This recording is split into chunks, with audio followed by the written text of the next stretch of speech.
en este momento, ¿en qué punto están con el gobierno? La pauta básicamente lo que plantea es un convenio a 5 años, en el cual no hay un solo peso de crecimiento en los 5 años, no hay ningún incentivo para los salarios más sumergidos, ni tampoco se asegura el 100% del mantenimiento del salario real en el sector público durante los 5 años.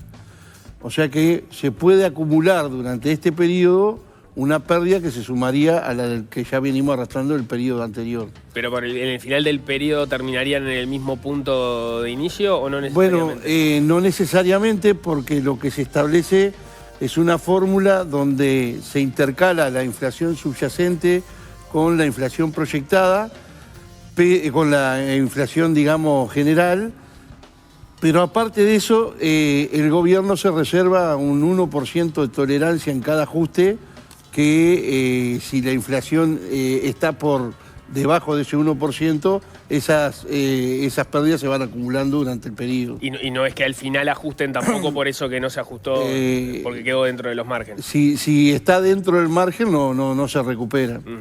Entonces, realmente, evidentemente, no hay ninguna posibilidad de establecer un mecanismo de convenio colectivo donde básicamente no hay en 5 años una perspectiva de crecimiento, cuando sí el gobierno está previendo que el país va a crecer.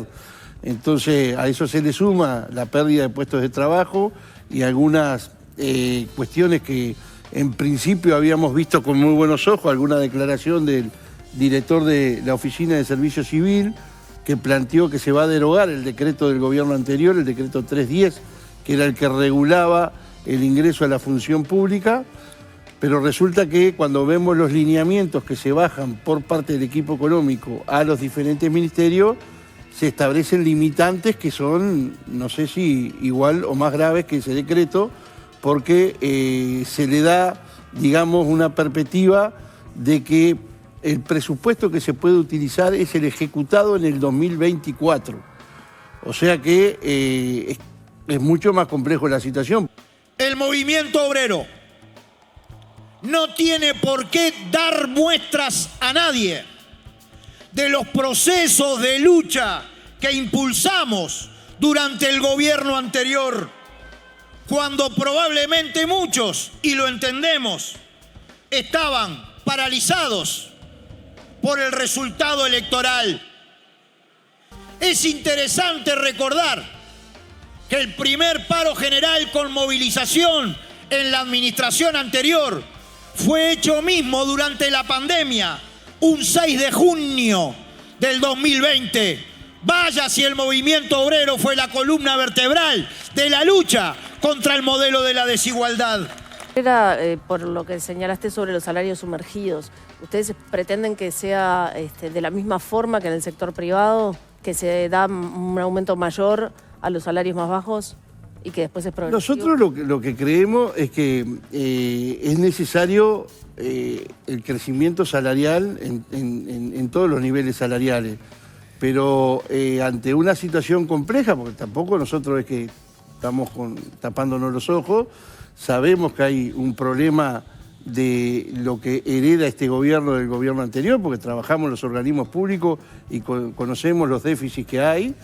Y también conocemos, digamos, que la coyuntura regional, internacional, mundial está compleja, pero bueno, si el país crece, lo que pretendemos es que ese crecimiento acompañe los salarios de los trabajadores y que ahí esos puntos de crecimiento que pueda haber en cada rama de actividad, la enseñanza por su lado, COFE por su lado, las empresas por su lado, vean si ese crecimiento tiene que ser lineal o si tiene que incentivar algún sector de trabajadores que están con salarios más sumergidos. En línea con las labores de nuestra Federación Nacional de Municipales, el único sector de la actividad que no tiene derecho a la negociación colectiva por rama de actividad, que se establezca una negociación con el Congreso de Intendentes, de modo que efectivamente sea posible establecer los pisos básicos a nivel nacional, por encima del cual negocian nuestras compañeras y compañeros de cada uno de los aviones a nivel nacional. Es natural y entendible que los trabajadores quieran ir mejorando su salario. Ustedes están reclamando por aumento de salarios, pero también por cuidar, no perder puestos de trabajo en algunas áreas, y por eso se quejaban a propósito del decreto del periodo anterior, donde se establecían algunas restricciones a la hora de ingresar vacantes a la función pública. ¿Son necesariamente compatibles las dos voluntades o estos dos puntos en un escenario donde evidentemente el gobierno está tratando de mejorar su resultado fiscal y el sector público es un sector donde en general se lo mira como un lugar donde hay oportunidades de mejora en la eficiencia de gasto? Yo creo que son compatibles, pero aparte son necesarias. Y no lo decimos nosotros que representamos a los trabajadores, sino que los dijeron los ministros del gobierno anterior, que antes de irse terminaron pidiendo agua por seña porque no tenían, se cerraron una cantidad de servicios públicos en diferentes puntos estratégicos del país, en diferentes ministerios, producto de la falta de personal. Hoy tenemos algunos casos, por poner un ejemplo, el Ministerio de Ganadería, que perdió muchos funcionarios en el periodo anterior, pero que ahora en este periodo tiene prácticamente el 50% de la plantilla con causal jubilatoria. Entonces, no es un problema si es compatible o no el ingreso de personal. Nosotros creemos que es compatible con el tema de también luchar por mejorar los salarios, pero aparte es absolutamente necesario. Nosotros tenemos servicios que están desprovistos de funcionarios. Tenemos lugares en el interior del país que se han cerrado oficinas de trabajo, del Ministerio de Trabajo, se han perdido puestos de trabajo a tal punto que han tenido que cerrar algunos de los registros de la Dirección Nacional de Registro en el interior, y cuando se va a hacer un movimiento de compra-venta tiene que ir un funcionario de otro departamento, cerrar eso porque está solo. ¿Pero eso se arregla necesariamente con más contrataciones? Y sí, si no hay personal no hay porque manera. Existen esos casos, pero también existe una dispersión e incluso reiteración de tareas en distintos ámbitos del Estado.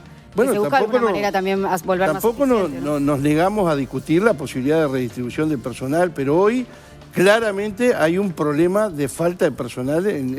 A ver, para poner ejemplos concretos, en la administración central, normalmente cuando se ve la administración central, ahí tenemos un problema también cuando se miden los salarios y todo, porque la administración central tiene los funcionarios civiles y los policías y los militares. En realidad los policías y los militares son más de 70.000. Y los funcionarios civiles, cuando empezó el gobierno anterior eran 18, cuando terminó el gobierno anterior eran 15.000 trabajadores. En ese marco de situación se perdieron casi 3.000 puestos de trabajo solo en los funcionarios civiles de la Administración Central. Solo los funcionarios civiles de la Administración Central. Entonces, eso es donde se nota, yo qué sé, tenemos aduanas donde hay turnos que están desprovistas de gente, o sea, que no hay quien controle el pasaje en las aduanas porque no tienen funcionarios. Quien no entienda, cuando asume un gobierno que sintetiza voluntades de cambio presentes en la sociedad, se activan los sectores subalternos que pretenden ser sujetos de derecho, y también para dejar de ser subalternos, o no entiende las dinámicas políticas y sociales que los llevaron a ocupar su responsabilidad, o en realidad no pretende cambiar nada, porque los cambios y la historia las hacen las trabajadoras y los trabajadores y las hacen los pueblos. Por esa razón es que a nadie debe llamarle la atención el nivel de unidad, de solidaridad, de movilización y lucha y de iniciativa propositiva que levanta la clase trabajadora organizada. Nosotros entendemos que es necesario y es compatible. Pero ¿dónde queda la metáfora de la sábana corta?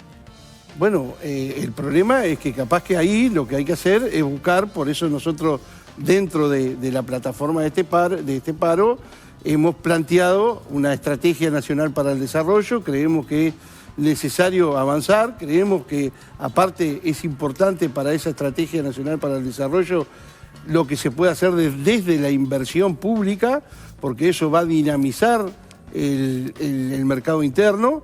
El mercado interno es una fuente de ingreso fundamental para el crecimiento del país. Y bueno, y cuanto los trabajadores no tenemos capacidad de ahorro, o sea, la plata que recibimos la volcamos al mercado interno y eso dinamiza porque en los comercios del barrio genera, digamos, una posibilidad más grande de crecimiento que permite de que el país vaya creciendo en todas sus áreas. En el 2023 existen más de 62.000 millones de dólares de depósitos de uruguayos en el exterior. Casi un Producto Bruto Interno de un año completo invertido en el sistema financiero en el exterior. Si se podrá generar las condiciones para que nuestro Estado se nutra en parte de estos recursos para financiar el desarrollo nacional. En el periodo anterior, a partir del trabajo de la Oficina Nacional de Servicio Civil, en particular cuando estaba Conrado Ramos, se dejó pronta una reestructura de la carrera administrativa en la administración central, que no se llegó a aplicar, digamos, se elaboró, tenía diferencias con COFES, no se llegó a aplicar, quedó como para aplicar en este periodo. No sé si ha habido novedades en torno a ese aspecto. Estamos conversando con Servicio Civil sobre eso. Nosotros cuestionamos esa carrera administrativa, sobre todo porque tiene asociada una tabla salarial que es muy baja, a tal punto que un funcionario, si asciende de grado, puede perder salario. Sin ni siquiera crear impuestos nuevos, sino solamente mejorando su progresividad. Vaya si se podrá satisfacer en mejor medida las necesidades en un presupuesto nacional que debe atender tanto las necesidades sociales básicas como una mejor forma de participación del Estado en el desarrollo nacional. Ahora con un panorama general en el cual evidentemente el Ministerio de Economía busca achicar el déficit que tiene el Estado uruguayo, está el tema cantidad de trabajadores, salarios, ellos buscan contener ahí, claramente, como también lo intentó el gobierno anterior. ¿Ustedes ven una tercera pata de donde se podría contener el gasto sin perjudicar cantidad de trabajadores y salario? Bueno, sí, el crecimiento. El crecimiento económico del país. Nosotros creemos que es por ahí donde se puede justamente aumentar los ingresos para que el déficit... Pero los trabajadores públicos estarían dispuestos a un acuerdo de productividad, por ejemplo, para un... Por supuesto, sí. De hecho lo hay, en las empresas públicas tienen todas compensaciones asociadas a la productividad. Las empresas públicas, sí. Y en la administración central hay varios servicios que tienen cumplimientos de metas, tienen compromisos de gestión, que son partidas que se pagan asociadas al salario en el marco del cumplimiento de esas metas.